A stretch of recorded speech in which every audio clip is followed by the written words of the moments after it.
Saudara-saudari seiman dalam Yesus Kristus, selamat pagi.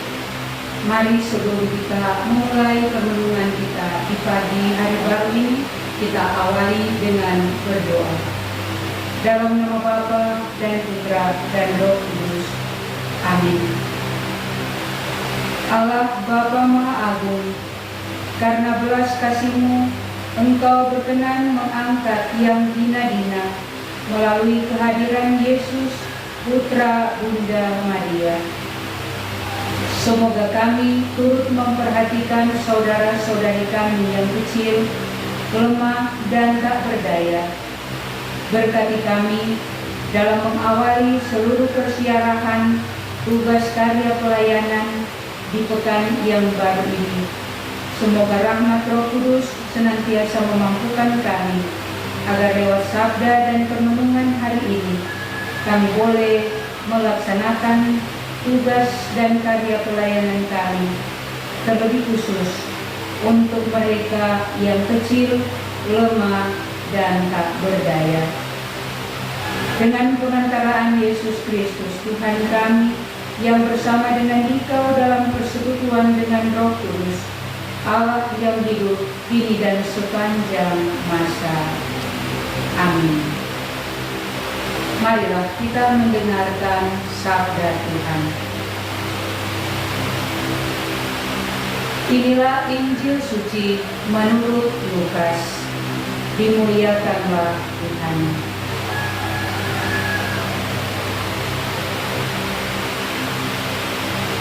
Dalam kunjungannya kepada Elisabet, ketika dipuji bahagia, Maria memuliakan Allah dan berkata, "Jiwaku memuliakan Tuhan, dan hatiku bergembira karena Allah Juru Selamatku, sebab Ia telah memperhatikan kerendahan hamba-Nya. Sesungguhnya mulai sekarang, segala keturunan akan menyebut aku bahagia, karena Yang Maha Kuasa telah melakukan perbuatan-perbuatan besar kepadaku. Yang namanya adalah kudus. Rahmat-Nya turun-temurun atas orang yang takut akan Dia.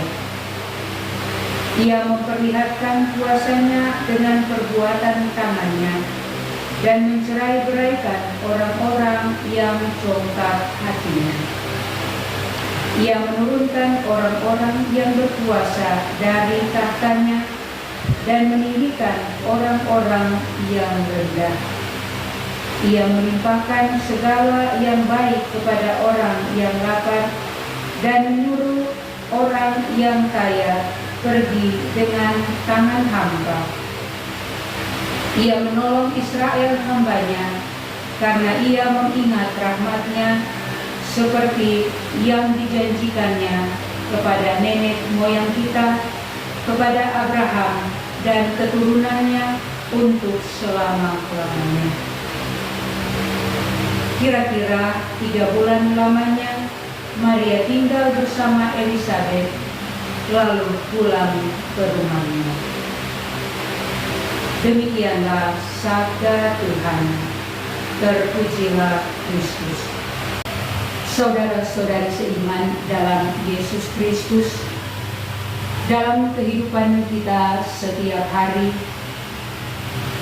kita pasti sangat bersuka cita, kita pasti berbahagia bila di antara anak-anak kita, saudara-saudari kita yang menjalani pendidikan, yang menjalani tugas pekerjaan, pada satu waktu mereka boleh mendapat juara, mendapat prestasi, bahkan memperoleh hal-hal yang baik dalam perjalanan kehidupan mereka. Rasa syukur ini dan kebahagiaan ini boleh dialami, dirasakan bukan saja secara pribadi, tetapi untuk keluarga, untuk kenalan, untuk teman-teman, dan siapa saja yang boleh terlibat dalam kehidupan mereka. Dalam Injil yang baru saja kita dengarkan bersama, kita diajak untuk merenungkan kidung pujian Maria atau Magnificat yang bernuansa sukacita dalam memuliakan Allah justru karena karya agungnya. Karya agung Allah yang dipuji bukan berkaitan dengan anugerah prestasi gemilang yang dialami oleh anak-anak kita yang sukses, melainkan karya agung Allah yang dipuji oleh Maria justru menyangkut karya Allah yang memutarbalikan pandangan manusia pada umumnya. Allah menurunkan orang-orang yang berkuasa dari tahtanya dan justru meninggikan hambanya yang rendah. Allah melimpahkan yang baik pada yang lapar dan justru mengusir orang kaya pergi dengan tangan kosong. Saudara-saudari yang terkasih dalam Yesus Kristus, rumus pembalikan ini sejajar sekali dengan sabda Yesus di banyak tempat. Siapa yang meninggikan dirinya akan direndahkan, dan siapa yang merendahkan dirinya akan ditinggikan.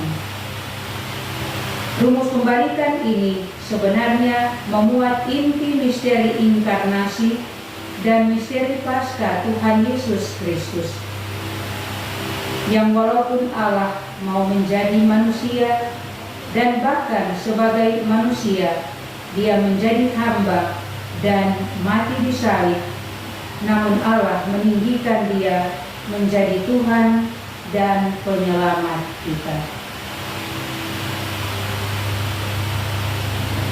Saudara-saudari seiman dalam Yesus Kristus, dalam bacaan-bacaan yang kita renungkan pada hari-hari persiapan terakhir ini, kita diajak untuk menyaksikan bagaimana Bunda Maria begitu bersukacita menerima kabar gembira. Sukacita Natal yang akan kita songsong dikarenakan Tuhan telah masuk ke sejarah hidup kita dan karyanya, membebaskan kita semua yang merasa rendah serta tak layak di hadapan Tuhan. Sikap syukur dan sukacita itu paling tampak pada diri Hana pada bacaan yang kita dengarkan bersama. Dia diberi anak meskipun sudah lanjut usia, rela menyerahkan anaknya itu dan hidup di hadapan Tuhan untuk seumur hidup. Apa yang Tuhan berikan langsung dikembalikan kepadanya. Setiap berkat Tuhan untuk kita selalu mempunyai maksud agar kita mempunyai bekal rohani untuk menjalankan kehidupan kita sesuai dengan iman kita dan sesuai maksud untuk apa Allah menghadirkan kita di tengah dunia ini. Dalam kehidupan kita secara konkret, di mana saja kita beraktivitas, Allah tetap hadir dan tetap menyertai dalam setiap langkah-langkah hidup kita. Pujian Bunda Maria bukanlah hanya perkataan semata, tetapi diikuti oleh tindakan nyata yang merupakan suatu persembahan hidup bagi Allah. Dengan segenap hati dan jiwanya untuk berpartisipasi dalam karya keselamatan Allah. Sungguh Bunda Maria melakukan dengan ketulusan hati, kesetiaan yang penuh, dan komitmen yang besar untuk menyelesaikannya sampai pada akhir. Kita pun perlu bersyukur kepada Tuhan atas setiap berkat Tuhan yang hendaknya kita syukuri dalam kehidupan kita, dalam setiap aktivitas kita setiap hari.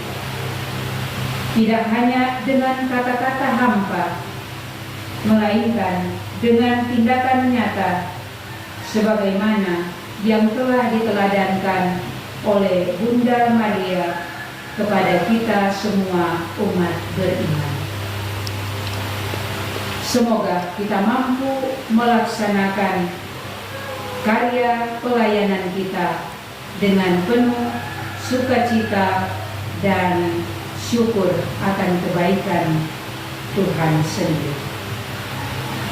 Semoga demikian. Amin. Marilah berdoa.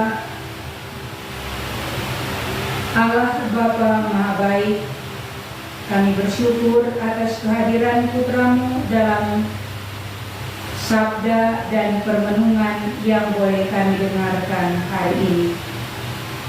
Sertailah kami dengan Roh Kudus-Mu, agar kami layak menyambut kedatangannya kembali yang membahagiakan.